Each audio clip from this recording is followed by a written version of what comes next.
I'm in middle school. So Melissa is the middle school community school coordinator, and Vanessa is the high school community schools coordinator. So we're gonna learn a lot today because I don't have to see school anymore, so can we turn off the lights up front? How can we turn this off?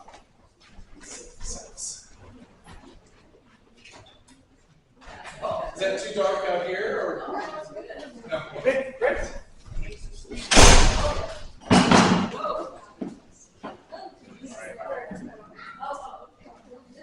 Well, hopefully you can hear me okay. Go ahead and give me the big point up. I do have a big principal voice, but I still have a long school day left, so I can't use it all in an hour. But my name is Brian Smith. It is such a privilege to come talk to this group. We have a long-standing relationship with the League of Women Voters, both as a district and my small alternative high school, where you all are the ones that actually provide our students their first voting experience. Although, it's kind of like created, it doesn't lead to an actual vote, although they are ready to do that.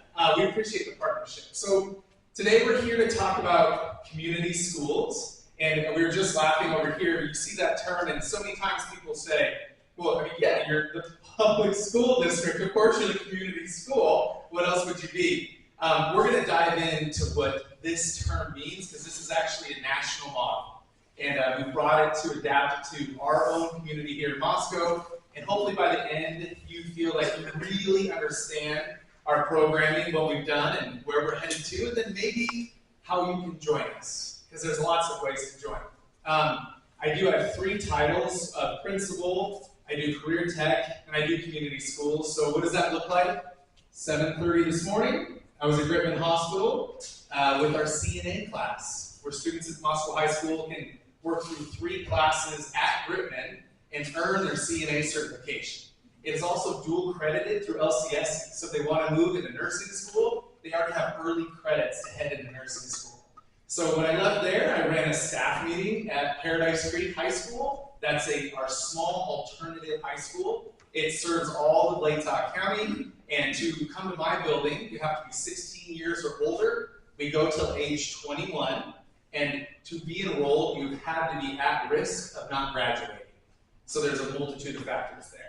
And I left that meeting to come here to talk about community schools. And then I'm going to leave here to go grab a bus, because I'm also now a bus driver. And I'm going to drive our culinary class to the U of I Family Consumer Science building, because we partner with their graduate nutrition program to do cooking classes for our high schoolers. And then I'm going to end it at Lena Whitmore Elementary as we finalize our elementary computer science lesson plans for next week. So that's what 3 job titles look like in a given school day. It's amazing. It's a blessing. So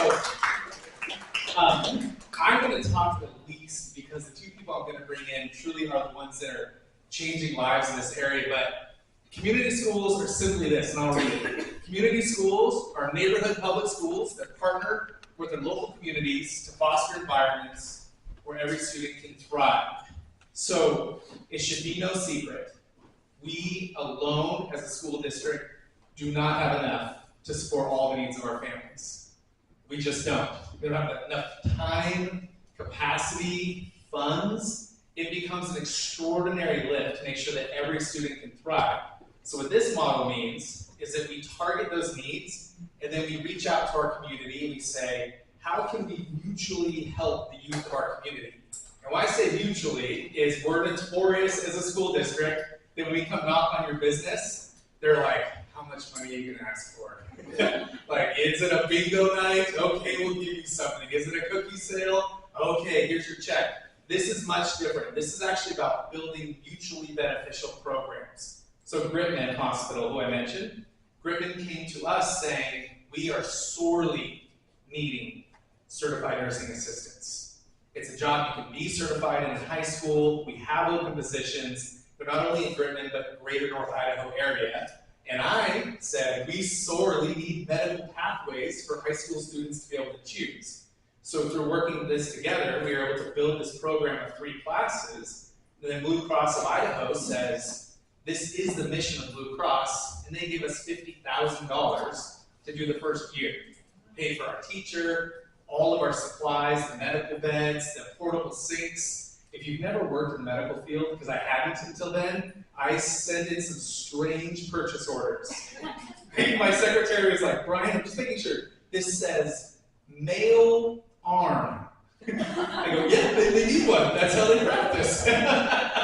So when this got approved, the state then took it over, and now it's a fully funded program from the State Department of Idaho. So now for future years, yes, we know that it can continue, but it started from this partnership. Yes, please. When did you start? This started 3 years ago. 3 years. It did, yeah. And so thank you for that question. So that's kind of an example of what community school means. We have large partners, Schweitzer Engineering, Idaho National Laboratory, Rittman. We also have very small partners, Northwest Wadu Ryu Karat, a small business owner, and we'll talk about how we can range in partnerships to where it's both beneficial to both ends. So as we move forward here, this is a lot of data. But what we do to inform our programming is we send out a needs survey at the beginning of the school year to every family, kindergarten through 12th grade, because we want to make sure that we understand what do our families actually need.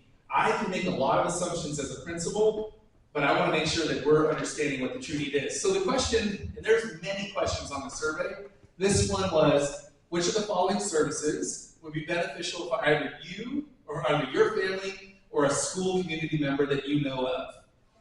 I want to stress, this part, a community member that you know of, we ask that on purpose because a lot of times those that have the need don't have the access to give a voice. They're not the ones with time to fill out surveys. Or even if I don't have Wi-Fi at home, I don't receive the link from my school district. So we try to represent that. As you see, there's a long list, and way up at the top, after school activities. So when we look at each other, we're like, what? We have 30 clubs at Moscow Middle School, 40 clubs at Moscow High School, 190 kids trying out for track and field at the middle school alone. We're saying, what are they talking about? But as we dig deeper, we're like, oh wait, access. Not every kid can do things because if there's not a bus, they can't get home after that activity. Or if there's a fee to join a sports team, they never sign up, right? If football costs over $100 and I don't have $100, I'm not playing football. So when we started to peel this back, we thought, okay, what they need is access and accessible school activities. That's what we need to do better. And the ones that maybe meet all the needs of learners, because not everybody's an athlete, right? Not everybody's an artist. There's lots of things. As it goes down, you'll see summer fun and child activities. So as a school district, we're like, okay, there went summer break. We're going to plan summer activities. And as we go through these things, we start to realize it's about those times when school is not available. Our buildings are the safe spot for so many families. If I'm a single mom working shift work jobs, let's say 2 of them, I rely on that school to be a safe place for my child to be all day, to not only receive an education, but get the food needed, breakfast and lunch, supplies needed, love, support, academics. So when we see these needs, like during school break, Thanksgiving, winter, spring, I don't even know where to send my child. I need help with that. After school during the summer, that became glaringly apparent that in Moscow, things to do outside of the regular school day are a need, unequivocally. This is the second year we've done this survey, and it's remained at the top both years. So as you scour down, I won't go over each of them, but you'll see that there's a pretty sharp difference. We drop out of the 40s and then start getting into the 30s, and this one doesn't go below, but often goes to 25%. Your first impression would be, that must not be a big need. But if you read the Alice report of Latah County, that's a metric of the amount of families that live at or below the poverty line. 1 in 4 families in Latah County live at or below the poverty line. What's that percentage? 25%. So when we kind of enveloped that concept, we started seeing, wait a second, that's a big pocket of need with that group. Because now I'm seeing dental, health, food bank, vision, backpack programs. That's all those 1 in 4 kids that really need these services in place. So as a community school district, we balance what's the great need, after school programming, we'll talk about that, and what's the small concentrated need, all of those health services and beyond. It leads to questions like this. Would your family or other school community members that you know of benefit from any of the following? As you can see, here it is again, the extracurricular activities. But this even highlights better the drastic drop from 54% for after school down to child care food bank. That's that group of families that we're trying to support, the 1 in 4 families who have those greater needs. So as we go through these survey questions, we start to develop programs. So last year, with the closure of Russell, I used to be the principal of West Park and Paradise Creek, and when we moved the kids from Russell to West Park, my superintendent said, I want you to take over community schools. I want this to be what you've been doing at West Park and Paradise Creek. I want it to be across the district. So last year, kind of by myself, I started meeting with business owners. We meet for coffee, saying, what can I do? What can you do? And I started to learn that we are so resource rich that this community is just waiting in a fever pitch to know how to help. But that's the whole thing. How do I help?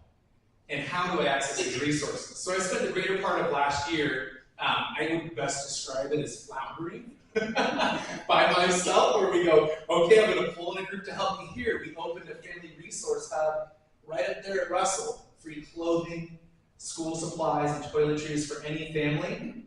Last year, I could only do it by appointment only because it was just me. So as we went through the year, we applied for a large-scale grant through United Way of Treasure Valley that supports the community school model in districts throughout Idaho. And their specialty is rural districts. Well, Sean, the superintendent, and I found out that we are rural. I was like, okay, I can say that today, sure. And we applied, and to our amazement, we were awarded not 1, but 2 community school program awards. So what does that mean? It means a staff member to be a dedicated coordinator at school, and it means $40,000 over a span of 3 years to help pay for the startup of these programs. That money starts to temper down a little bit over those 3 years to where hopefully we build enough capacity that they can continue beyond the grant. So in all, it's about $680,000 grant for the district, which was amazing. Yes, $680,000. Yeah, it was amazing. Thank you. So with that, Blue Cross, and then way too many other grants to count, we started really getting some headway building programs. To date, this program together, we're at $1.2 million in grant funds brought to the school district in a year and a half. So it's amazing. It feels great. And these are all for programs that go to our kids or staffing to support. So where this leads, our areas of focus. This is across the district. After school programs, curricular programs, mental health, tutoring, transportation, access to information, the resources, avoiding stigma of using services, and then cost is always a factor. So we get the grant, we have these areas of focus. Sean and I are meeting with the admin team, we go, who do we pick? What schools? I mean, how do you pick the schools? You only need 2. And most community schools are elementary. Most of them are. They have an early childhood focus. Let's build a pre-K program. Let's support a daycare. Let's do a literacy focus. That's all amazing work. We have 3 thriving elementary schools in our school district right now, all of which are also Title I, meaning there's enough students who are free and reduced lunch that they already get additional federal funding for literacy night programs. Excuse me. So we called United Way and said, actually, we kind of want to focus on our teenagers. And they're like, teens? Like, yeah, remember those little buggers? The ones that are like not as cute anymore, but have a lot of needs and, you know, like to hang out on corners and all that. And as we talked more over it, we thought, that's exactly who we need to invest in. Our middle school and high schoolers. These are the future leaders of our community, and they are so often forgotten. Just because you have Friday night light football, bear football, does not mean that same kind of love and support is met with every 18-year-old in our district. I can tell you that. It's a hard road to be a teenager right now. So when we opened the hub, I thought I would be swarmed with elementary kids and their families, and I wasn't. It was teenagers. Teenagers coming who needed shirts and pants, and I was awestruck. I didn't expect all. I'm like, you guys look so well put together. But I learned that you're really good at faking it by the time you're 13, right? Excuse me. You're really good at pretending to get along, and you're tired of asking for help. And maybe you're so independent at home because you are the caretaker of the siblings that we decided we're going to focus on this. So I was able to hire a coordinator to run a program just for Moscow Middle School and just for Moscow High School. Now, I manage all the elementaries and district-wide projects, and it kind of looks like this. This is 1 quarter. Now, I'm not expecting you to look at all the images, but I just want to show you, this is 9 weeks. So what do we have? Up at the top, you're going to learn about Cub Pride Day with our middle school, but you're going to, over to the right, you see that we're U of I forestry simulator because we're building pathways in the middle and high school for students to be able to do forestry work and learn about these tools. But then you have an enriched career fair, where now our Moscow High College Career Fair, this might be WSU and U of I, and right next to them is WinCo.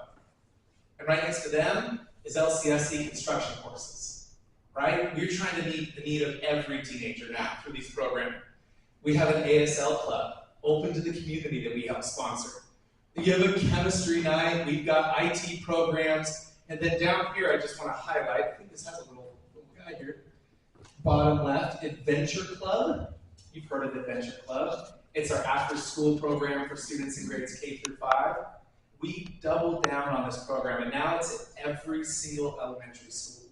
We have 160 students in this program after school, getting tutoring help, and then we said, well, let's extend it. U of I engineering program, their ambassadors come once a week to do an engineering activity with our Adventure Club students. It's brilliant. When we have a no school day, like a PD day, Schweitzer Engineering takes over. They come over and take over the entire Adventure Club program and bring engineers to lead them through all these different engineering tasks. It's fabulous. It's amazing to watch kindergartners navigate sphere robots across mini golf courses they built. I'm like, this is over my head, but I love it. As we keep going, here's quarter 2.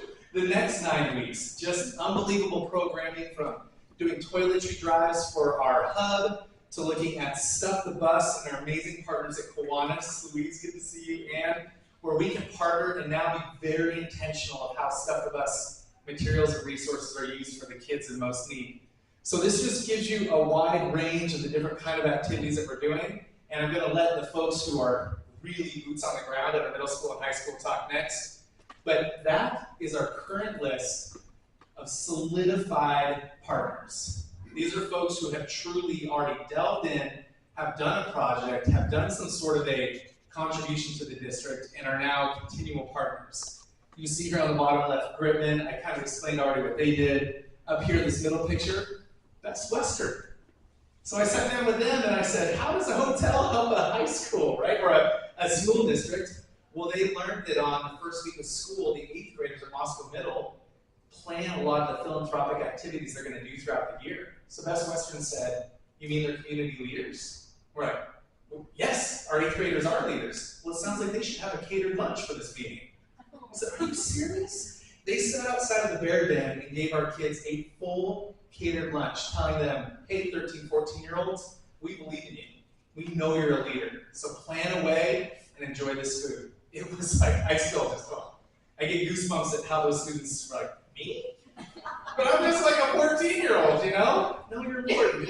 And then down here, Schweitzer Engineering, which has really been integral. But that'll give you an idea of what we do through there. To start on our next person here, I want to introduce, we have Vanessa Thomas, and she is our Moscow High School coordinator, coming to us all the way from Cheney, so we stole her. And I'll let her walk through the specifics of Moscow High School.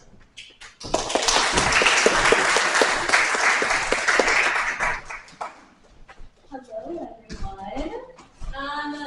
I am Vanessa Thomas. I am the Moscow High School coordinator, and I also oversee the resource hub. So Brian kind of gave the overview of everything. I'm going to be sharing the nitty-gritty of the things I've supported and the things I will be supporting, and I will also just be sharing how we came to know what I'm going to be doing. So with the needs assessment, kind of what Brian was talking about, we looked through the needs assessment and we picked the really most reoccurring important topics that were mentioned on the needs assessment. So my 3 pillars of what I'm here to do is sustaining support and empowering the community, supporting college and career learning opportunities, and supporting student leadership. And through those 3 pillars, I have a lot of different arms and legs of many hats that I wear. So my role as a community coordinator is I oversee the resource hub, I support pre-existing and emerging school groups, clubs, CTE pathways. I connect with local resources and a lot of fun stuff like that. It's a little backwards. So I'm going to spend some time just talking about the career and technical education part, about the field trips we've done, and the pathways that my role has supported. So the first one is Rocket Club. This one is super cool. So teenagers wanted to build a rocket, and they were like, this is a lot of money. How are we going to get all of this money? So they came to me, and they're like, hey, can you help us build a rocket? Because we want to compete in the rocket competition. I was like, yeah, let's do it. So I gave them $2,000 and I ordered them a lot of rocket parts. I was so confused what I was ordering, but they knew. It was super cool. And they are currently building a rocket to compete. And kind of like what Ryan was saying, we have a lot of community networks. And so we're really connected with the WSU engineering program. And they have a rocket club and they are building a huge official rocket. And it's just really cool to connect, to be able to connect my students with the Rocket Club at WSU to show like, you're doing this for fun, but this really can become something as an adult. You know, you don't have to just do this in high school, graduate. Like you can go to college and build a rocket. It can be part of your schooling and whatnot. So really cool. The other one is the LCSC IT pathway. So that is a part of the CTE course, and my role supported a field trip down to the IT program. We currently have 4 students that are potentially getting a dual credit with is it the DeAtley Center? Yeah, the DeAtley Center. And they also do like workshops with a college professor. So we're having our first one on Monday, and it's going to be really cool. The other one is our LCSC trade. So that one happened last year, and this is also happening next month. And it's traffic safety certification, drywall training, and flagging certification. So this one's really cool because students are going here and they're leaving with this free certification to go have a job after. So we have some students that are seniors, they don't really know what they want to do, like life outside of high school. And we obviously want them contributing to society in a positive way. And so we have some students getting their certification so they can at least have something planned right out of high school and not just sitting around, waiting around for their answers to pop up. So I'm really excited to join them and see what all that entails. The next one is the CNA program. So my job just supports that program. It is always ever evolving and it's really cool. The 4G simulator, Brian kind of talked about that one.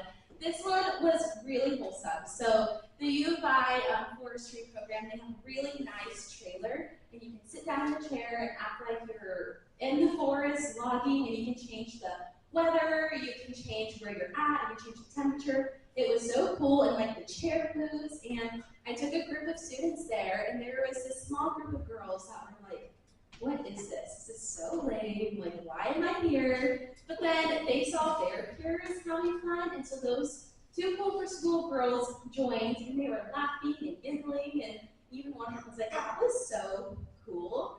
And it's just like small opportunities like that. Like the seed, it may not seem like something may bloom from that seed we're planting, but students probably have never heard of this career, and here they are sitting down in a chair, and we're like, wait, this is cool.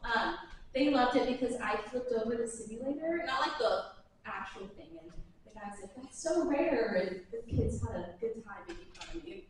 The Girls Who Code, this is an upcoming event.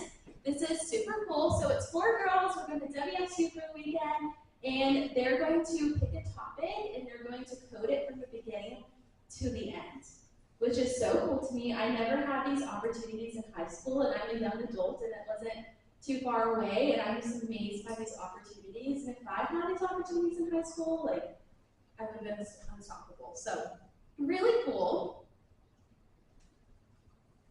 And okay, so I can start with the LCSC Health Professions Day. This, in the picture, they're looking at a body, and the students were able to go to a real cadaver lab and look at real bodies. They're so brave, but this one was a really cool field trip. So we went down to LCSC, and we got to learn about the different healthcare and public safety programs. So EMT, OT, PT, nursing, and it was so hands-on and interactive. They even had me out there giving CPR to like the mannequin and whatnot.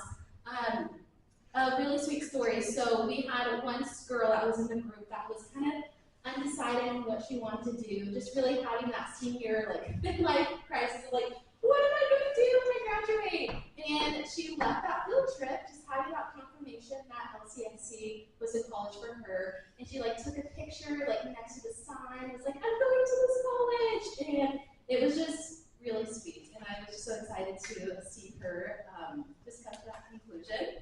But yeah, it's just really cool. LCSC is like a hidden gem of Idaho. Like their programs and what they offer, so amazing.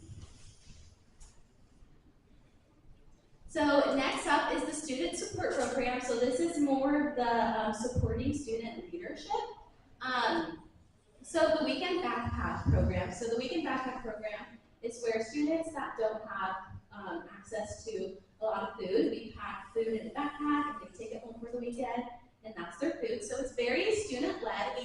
As you can see in the photos, we have the students putting away the food and helping me organize, but we partner with the special education class at Moscow High, and every Thursday we make the list and we pack the food and they distribute it to the classrooms. And we also have a partnership with the middle school, so we're packing backpacks for the middle school. But I'm just there making sure everything is well, but they're obviously the ones kind of bossing me around, be like, no, put that can in here or whatnot. So it's really sweet. I really love Moscow High School because the students are so engaged, they're so kind, and there's so many opportunities to be a part of something at Moscow High School. And like Brian said, I'm new to the community, so I have the fresh eyes being here, and it's just really refreshing to be at Moscow High School.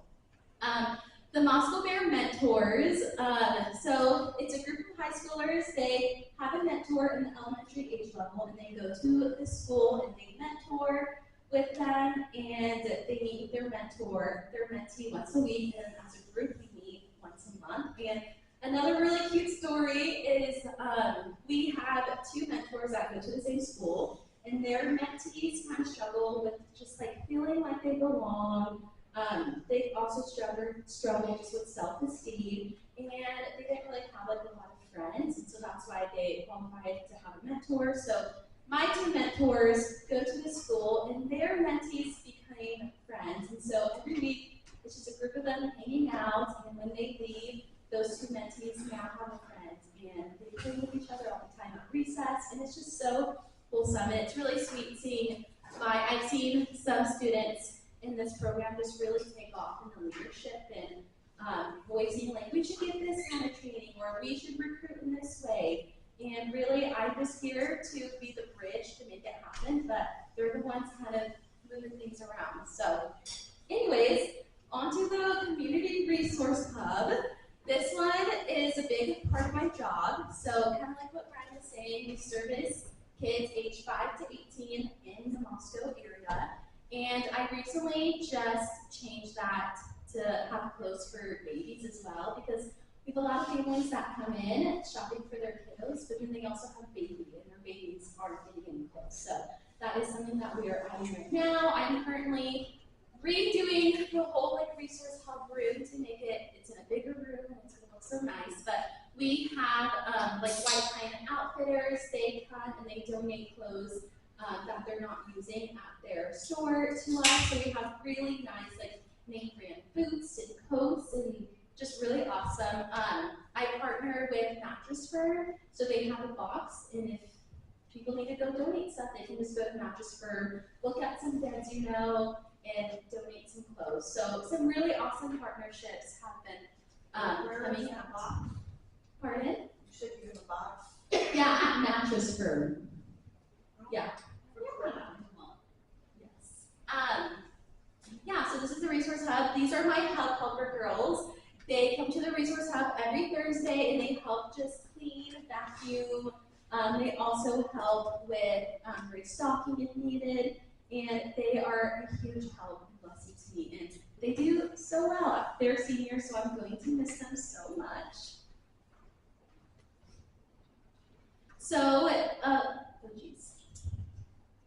So in the fall, we had a really awesome event, the Hot Cocoa and Winter Coat event, where we had Gritmen, they came, they had a table, they welcomed families, checked families in. We also had the library there as well, signing families up with library cards and telling them all the resources that they have access to. We had Melissa giving trims and haircuts, and I was in the background just running around, but it was so cool. We were able to give over 100 kids coats. Over 100 kids got really nice quality, gently used, or even brand new coats. It was so awesome, and it was such a huge turnout. Brian had to go back to the store and get more hot cocoa, but seriously, we did not, like, the Resource Hub is 99%, probably 99.99, like, donation based. Like, to be able to give that many kids coats and still have so many coats left over, like, it's just so awesome. We also have toiletries, we have school supplies, we also have a book nook room. People part of the board, before my time, came and decorated this room into a cute book nook room, and we have kids, they come like every week just to get books and whatnot, because yeah, it's really sweet. So I love the Resource Hub, and it has such an amazing potential for even more than what it is. And yeah, so just to kind of close up my long speech, I know I shared a lot of things to you guys, and I didn't even share everything. So if you guys have any questions, just let me know. Yeah. Are there school supplies in the Resource Hub?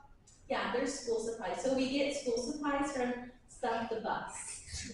And are the teachers, because I've read that many of the teachers have to pay out of their own pockets for supplies for students, do the teachers come to you to say we need these Yes things? and no. It's mostly the counselors that communicate to me. But typically with Stuff the Bus, the school supplies, like, we divvy it up at the schools, and then they give all the leftovers to me. And so when they run out, we do have counselors that come over to kind of restock on some clothes or to grab some school supplies. Yeah. Anything else? I know I did a lot of talking, so yeah. What are the hours of the resource? Yeah, so the Resource Hub open hours is, Repeat the question. yeah, the open hours, the shopping hours for the Resource Hub, yeah. So it's Tuesdays 2 p.m. to 5 p.m., but since I'm revamping the Resource Hub, I am going to be changing the off hours soon, so stay tuned. Well, what if you have donations? Yeah, so donations, I'm opening donations next week, and donations can come during our open hours. That's when donations can be dropped off, or at the Mattress Firm anytime. So when you say open hours, those afternoon? Yeah, 2 p.m. to 5 p.m. Yeah. So, and the location again? It's at the old Russell Elementary. Yes. Are you looking for volunteers? I am always looking for volunteers, especially when we have big clothing drives. Right now at the Resource Hub, I mostly need volunteers like every few weeks when we get a lot of like donations or a lot just to help process everything. So how I need volunteers? Yeah. I currently have Nora. She does sound bath in the community. She comes every other Thursday, and she just helps me tidy things up and go through clothes, and it's been a huge help. I agree, it makes sense to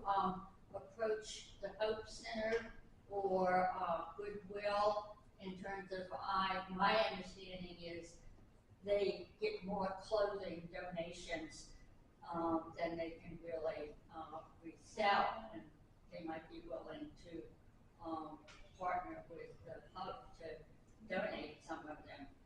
Thank you. That's a good suggestion. You in the blue? How do we get in touch with you?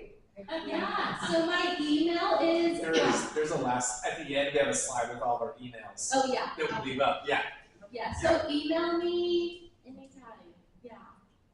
All right. Any other questions? I have one more. Oh yeah. Yeah. How do you choose which students say participate in the Girls Who Code, or, if you only have 4 students, what's the selection process? Yeah, so we have to, I have a sign up sheet, and it's sometimes for field trips like this, it's kind of first come, first serve, or if a student or a counselor, pick the student out, this student would be amazing, then I recruit that way. Students have to have good grades, good attendance to join. So there's some students that really do want to join activities, but if they are failing 2 classes, the best way for them to be in school is, to be in school, so. And do the students from the Paradise Creek Alternative School participate as well? It kind of depends on the program. So we had one student from PCR came to the LCSC health professions, and we have a few students participating in the LCSC trade weekends. So it kind of depends on the programs, but yeah. You guys have some good questions. Thank you. Yes, you in the back. What is the student count in the high school? How many students are there? How many students are in high school? I think 500? You know, at 8, just below 8. Yep. I have below 8, yes. Yeah, it's smaller than the school I came from before, so it's pretty nice. Okay, I think that's all. Thank you so much, you guys.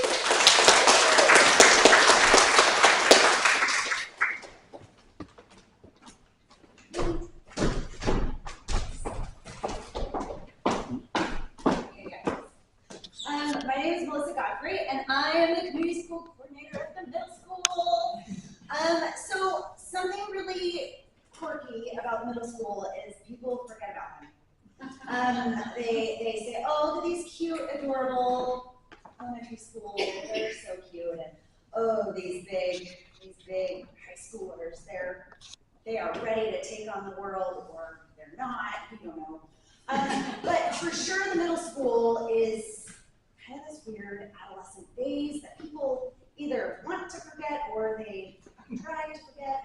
I don't know, but I know that people that work here love middle school students, and we love them because maybe we are them deep down inside. So I love the middle school. Let's see, where's our pointer? The top one? Yeah, the big middle button. Cool. Okay. So these are just some of our programs that we run here. So right here, this guy right here, I'm shaky, sorry.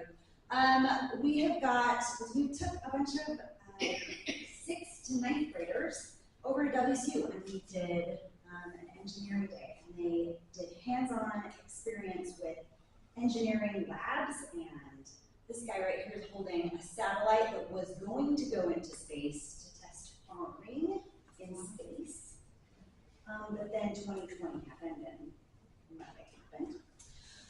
So we all got to pass around this satellite that was going to go into space, and now they're building a bigger one to test something very similar, which is really cool. And the guy that actually is doing this, what he wants to do, he wants to mine asteroids. Go into space and mine asteroids. So our middle school and freshmen got to hang out with some really amazing people. It was really cool. This guy right here, this is my very near and dear to my heart program. It's called ROCKS. It's Ruling Our Experience. And what national program, a national research study, learned that girls are different than boys. And that girls need different resources than boys. And they're not often taught some of those resources and some of those tools and skills. And so this program, ROCKS, teaches them tools and skills. Yes? turn your head away from the microphone. Okay. Thank you. Okay. So we teach tools for girls, and it's really great. Including self-defense, which is what we were doing right there. So fun. Right here, these are our library ambassadors, and we love them so much. They started a podcast called Heroes Without Headlines, and it is based on our community common read, which is The Small and Mighty by Sharon McMahon. And it's one of the best books. If you have not read it, here's a plug, go read it. It's awesome, and then come and participate in our common read. A common read is where multi-generations read the same book and then come together and learn from each other. So it's really cool. The University of Idaho is also participating, so we will have some students, we'll have professors, we'll have a mayor, we'll have people from all over the community, which is going to be really cool. Here's our forestry simulator. I have another picture of an actual simulator, so you guys can see what it looks like. Here's our drama performance. We love them. They're so great. And right here, these students are practicing for the STEAM show in art. You're learning about centrifugal force on a pottery wheel and how you can make art. It's pretty cool. Okay, so essentials for community school. So we talked about the community school. I really want to show this model because we hear that a lot, and a lot of how can I be involved in the community school model. So this outside area is kind of the support. Okay, it's kind of what we're hoping to create. The light blue is the policies, so collaborative leadership and culture. And then this little cog right here is the enabling conditions. So ensuring that there's a shared vision, creating data or creating action based on the data. Orange is just who's involved. We've got community partners, we've got school staff, and the youth and families. And then all in the middle, all to help those students thrive and be the best. Okay, so Vanessa talked about her priorities. She's got 3 in her pipelines. I've got 4 because we're forgotten. It's true. So I've got this increased positive school culture and protective factors. So middle school, in my experience, is all about exploring who you are, what you are interested in, and what you kind of want to be. And without this right here, it's really hard to feel safe and seen and valued. And so we have a group of teachers that has put together kind of a program that we work together, and we kind of a school-wide initiative. I'll talk a little more about that. Expanding out-of-school development opportunities. So that is going to be like our clubs, things that are outside of school, but still enrich our students. Learning experiences or connection within our community. Extended and enhanced in-school learning opportunities. So that is going to be our push-in lessons from our community members that come and collaborate with us while we're in this school. Sustaining support and empowering community. So this is really along the same lines of the hub. So Vanessa runs the hub, and I like to support the hub. And we've had students come and volunteer. We have had people come and just drop off donations in my office, which is fine. I love that. We also, this right here, we talked a little bit about reducing stigma and how I have started doing that in the middle school is including them in those volunteer opportunities. So it's not, oh, we're going to go and volunteer for somebody who's less fortunate. It's, we're going to go volunteer for our community, and I'm part of the community, and that's great. So we love that. We also started in the middle school call it the Cub Hub. It's just like a pantry that has just immediate supplies that middle schoolers might need. A lot of the high schoolers can either walk to the hub or they can drive to the hub. And middle schoolers are not quite as fortunate to have a driver's license. So we have immediate supplies right in their school for them. Okay, so here's some pictures, I love pictures, of some of our pipelines. So right here, this is our Cub launch day, our Cub Pride launch day. And Pride is an acronym that stands for perseverance, respect, integrity, dedication, and excellence. And so we work throughout the year on internal values and then create actionable things that they can do to externalize their internal values, which is pretty amazing. And this is what kicked it off. We started the whole year off with this. And this is an example of one of the activities that they do right here. So this year for integrity, we wanted to do a service project for the community, and we made coloring books for Family Promise. So they took pencil and paper and they hand drew pictures that we then put together in a coloring book that will be donated to Family Promise for children, which is pretty great. And then here's my rocks for doing self-defense.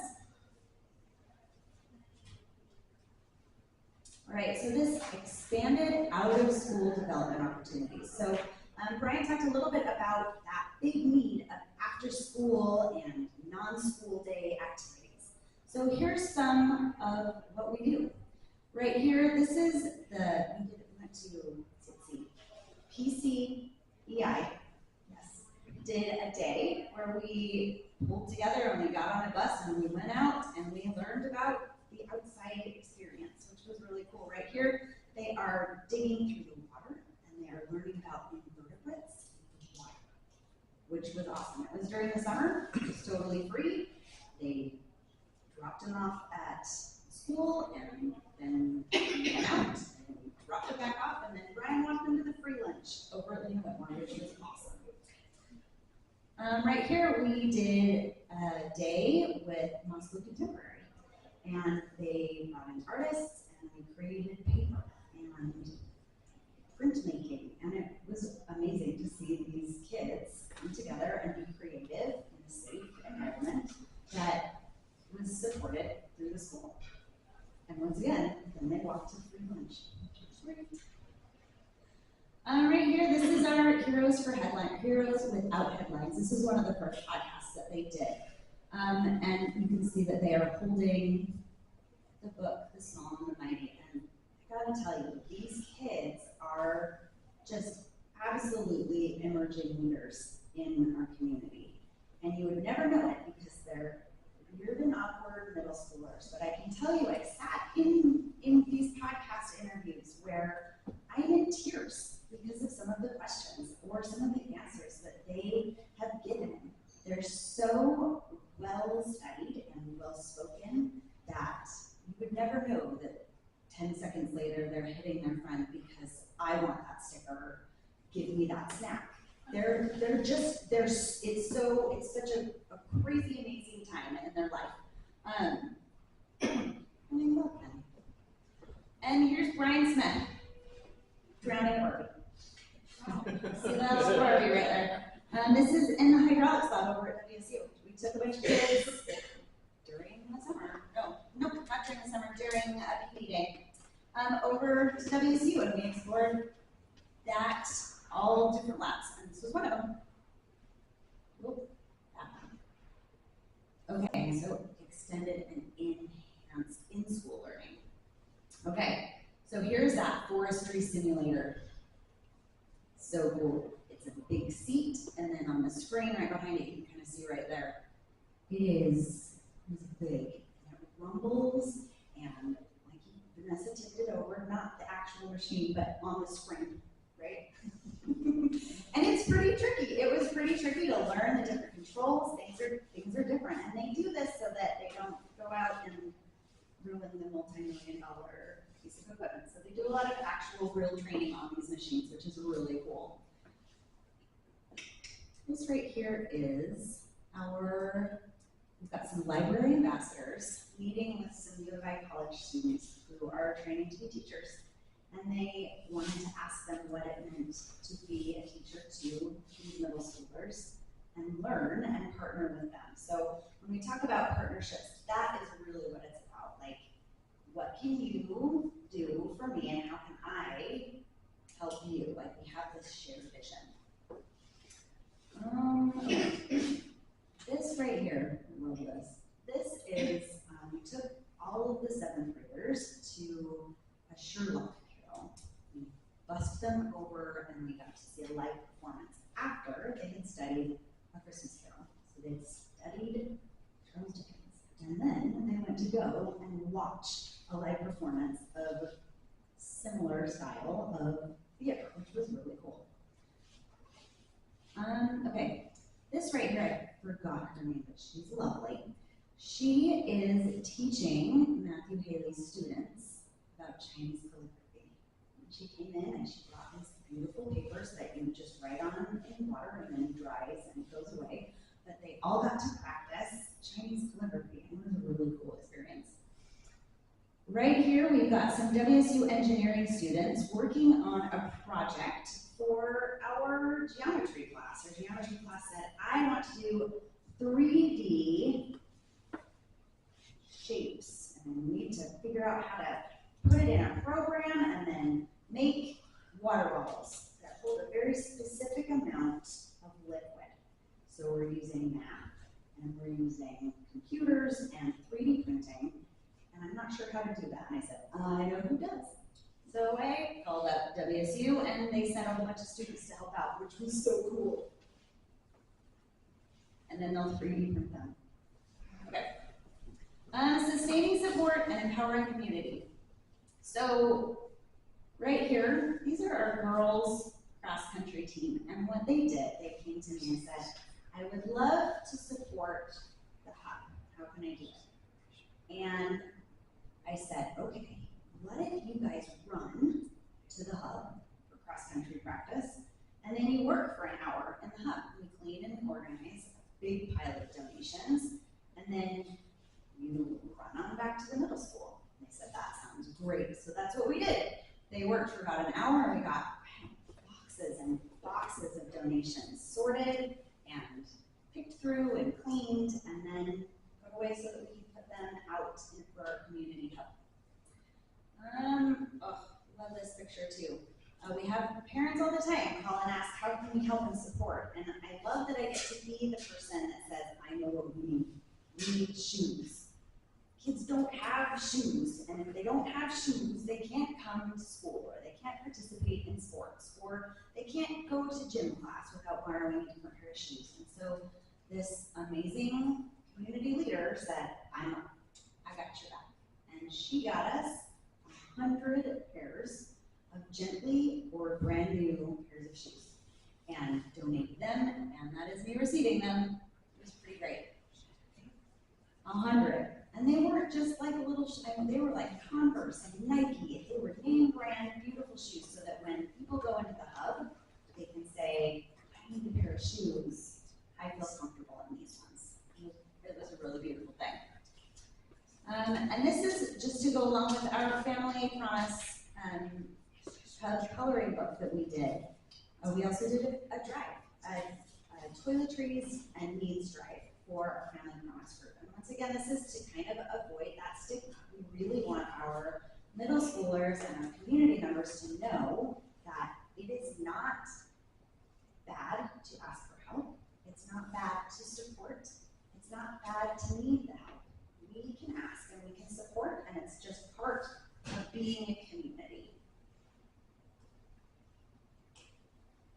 Okay, so our community partnerships, and we have a shared vision, right? So when we bring community together, we learn side by side to foster growth and connection. It strengthens us, it strengthens a shared vision for the future, and empowers students to believe in their success. So as we partner with elementary schools to make imaginary friend buddies, and we deliver those, as we work alongside the president of the University of Idaho as we work together and understand how chemistry can just involve everything that we do, and we empower these kids to really explore their environment in ways that is safe, we create just a bigger vision for their future and help encourage their development and growth. That is what we do at the middle school for community schools. Does anyone have any questions? I'm ready to contact you.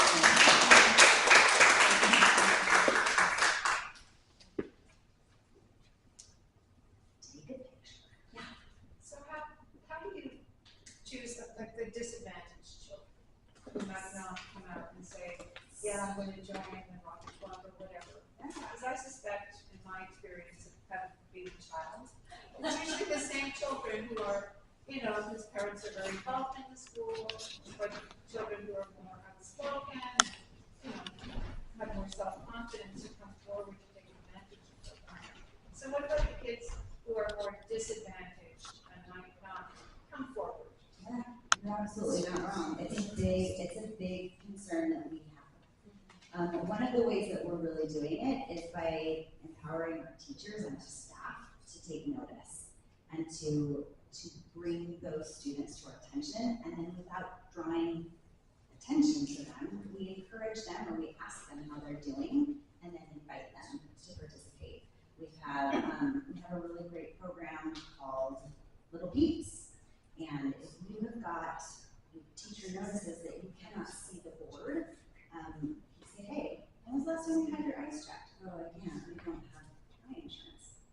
Perfect. We have a program that you can get free eye exams and then 2 pairs of free glasses. Let's get you hooked up for that. So it's really about teaching our staff and empowering them to connect with us so that we can get them the right resources. And are you successful? Do you Yes. find it doing that? Yes, we are. Yeah, thank you. Do you find, are you looking to grow your programs, or are you we've bitten off more than we can chew, we're good just managing what we have? Great question. No, I am ready to grow some more. I'm so excited that you asked that. So actually one of the things that Brian and I have really worked on is holding me back.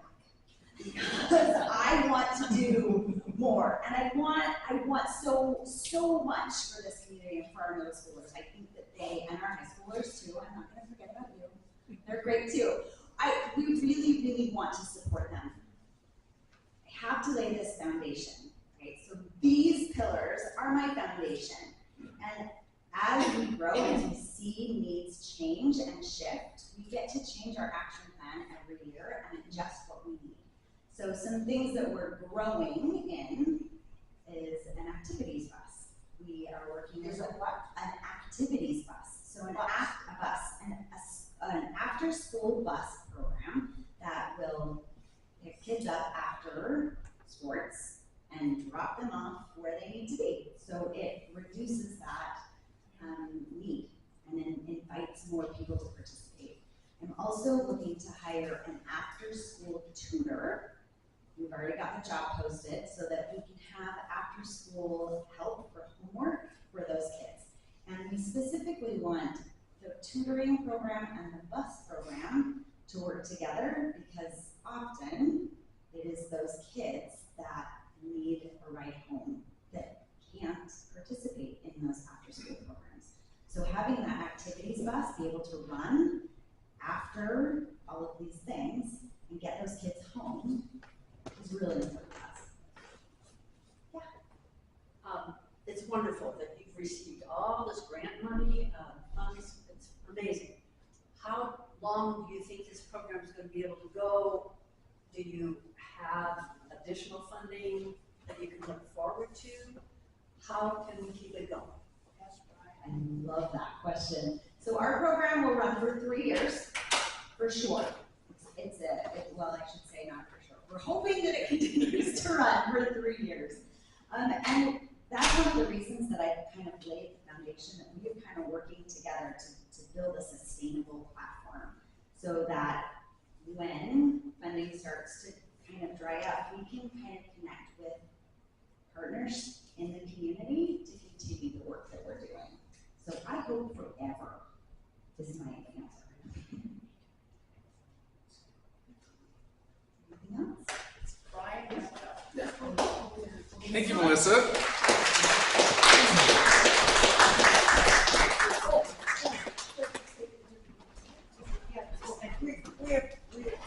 Thank you so much. Oh, you're right. I was going to leave a last piece. Do we have a minute? I'll just have the last one. Yeah.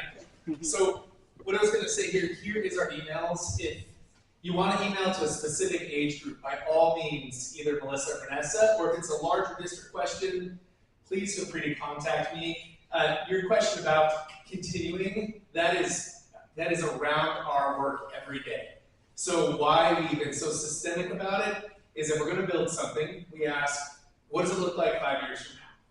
So could we run it today without the money?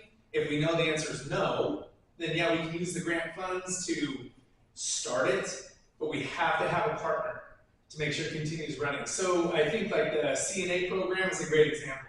You know, Blue Cross gave us the initial grant, you know, Crippen said, okay, we'll take teenagers, you know, and now it's fully funded by the state.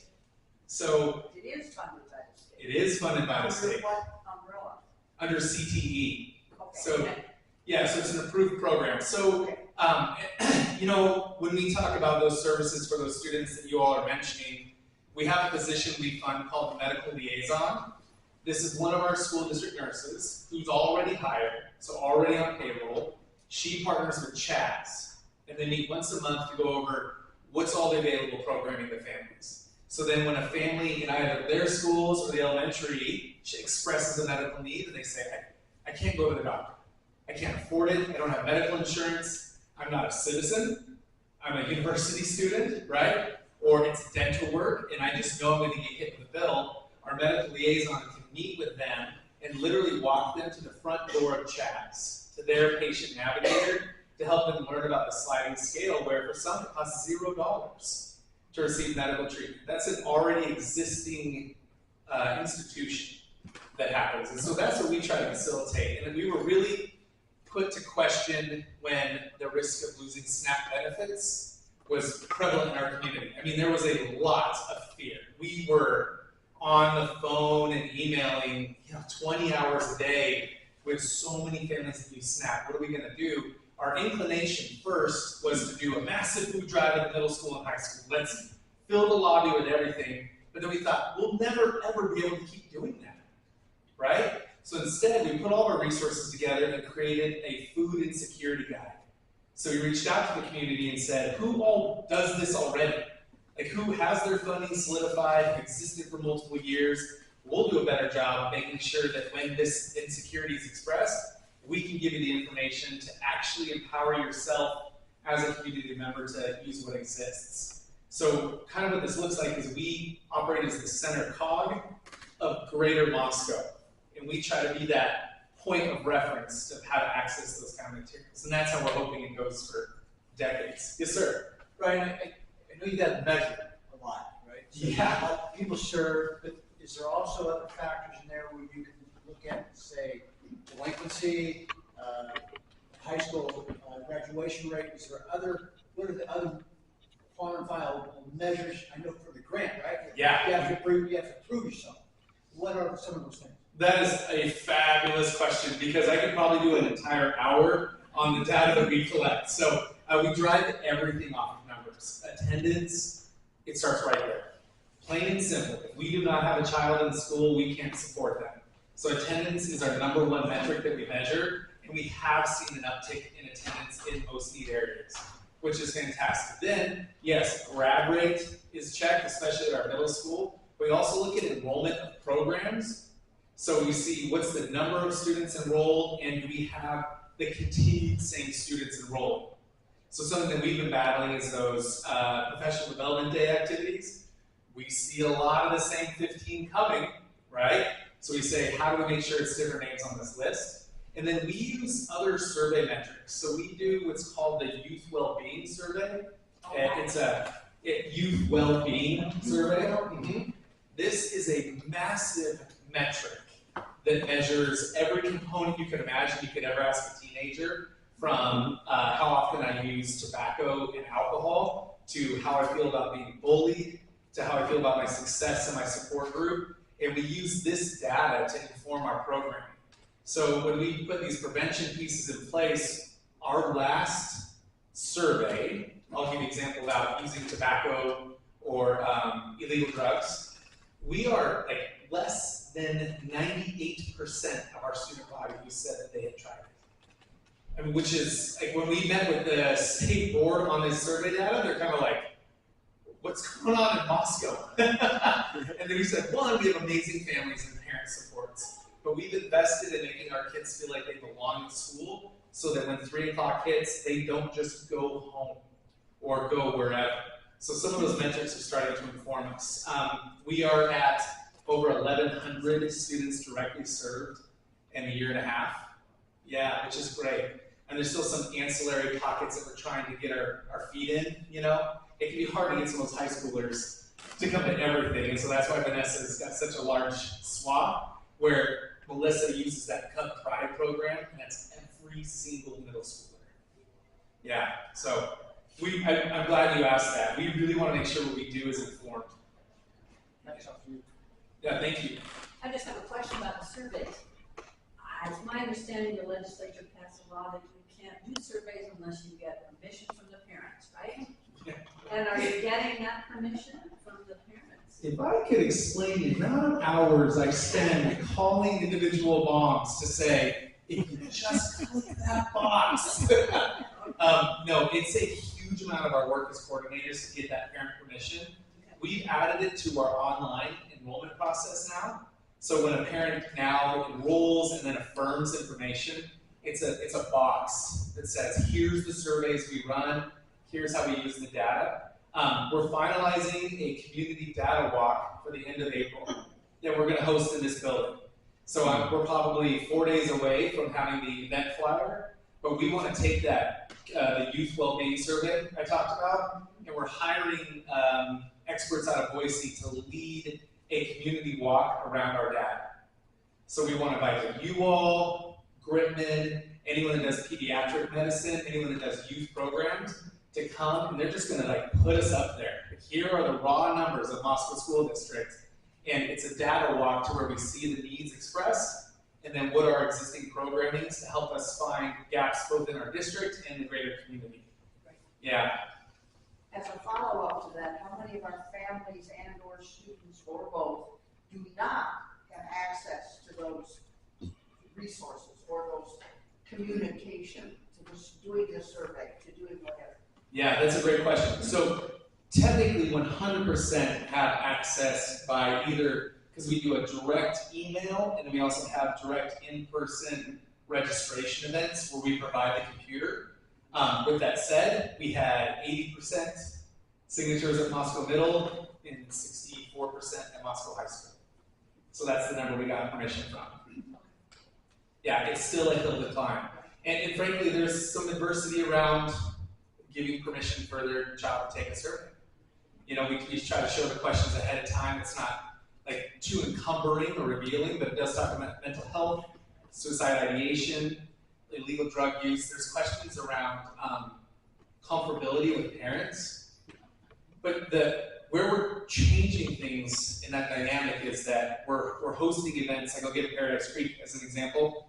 It's a series called Connecting with Your Teen. And we say, you know, it's hard to do a family night with teenagers, right? Like, I'm not bringing my mom to my school, I'm 18. So instead what we do is we bring a financial expert. And we say, hey, learn how to run finances together. The information can serve you as an adult, and most certainly serve your 18-year-old. So when we did that, we had a 98% participation rate, which, yeah, it just was unheard of.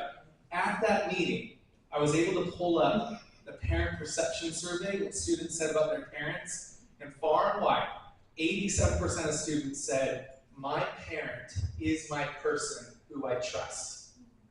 And we showed that data point, and I watched all these like moms and dads like, but they're so mean to me. And we try to show parents like, you hold so much more leverage than you think. It's just that teenagers aren't that age where they're gonna hug you every day and tell you that. It changed everything. That led to later doing a appreciation survey. And it's kind of shows you your language of appreciation. I'm an acts of service. So like you can tell me you love me and I'm your best friend and I'm like, oh, cool. But if you take my trash bin in for me, I'm like, thank you. And so we have moms and their teens realize my teen is a words of affirmation person and I'm an acts of service. So when they don't do the dishes, I feel they don't love me. When they don't say thank you when I do the dishes, I don't think they love me. And I know it sounds silly, but that's what we're using our data to do, is try to drive these kind of conversations. Yeah? I'd like to go to the physical question. How big is the Moscow School District and how difficult is access? Now, I know the state line is one line, but how far south, how far north, and how far east does the district go? And how do we deal with, it was mentioned several times, transportation, getting kids to have access, getting parents to have access? Yeah. What makes us rural is our similarities of how far spread out we are with small populations. We have an entire family group in Viola that are Moscow School District students, and they're on a bus for an hour after school before they get back. But those same students, when they go to Melissa and say, I need tutoring after school, there's no way I can stay late if I'm not on that bus. So that stretch there is far east until we hit the Troy line, which kind of navigates a little bit further past Elks. You know, as you're heading towards Troy, there's a definitive line out there. Yes, about there.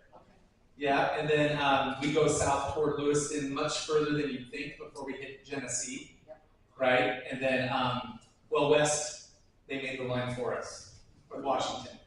Yeah, so we're very spread out. It's a concern that Vanessa and Melissa bring up constantly, is when it comes to not being able to provide transportation to something, a parent that just won't sign up. And so that's what we're trying to figure out how to better do. And most of the students don't live on the main roads, they live on the back roads. Yeah, exactly. Yeah, it's, to finish that point of what we battle, I did a majority of my career in Nashville, Tennessee. And Nashville, Tennessee puts poverty inside of segmented areas, like, you know, dedicated housing blocks. But in Idaho and rural, it's spread out. And it is very hard to get your fingers around how far poverty can spread. So yeah, it's a real, yeah. Great, thank you all.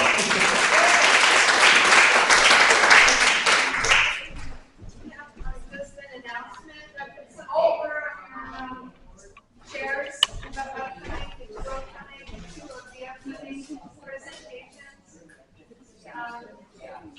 The one next week is America's Public Lands History and Future. Walt Daphne will be here. There'll be an evening event from 7 to 8:30 in the LeCompte in this room. So I'm not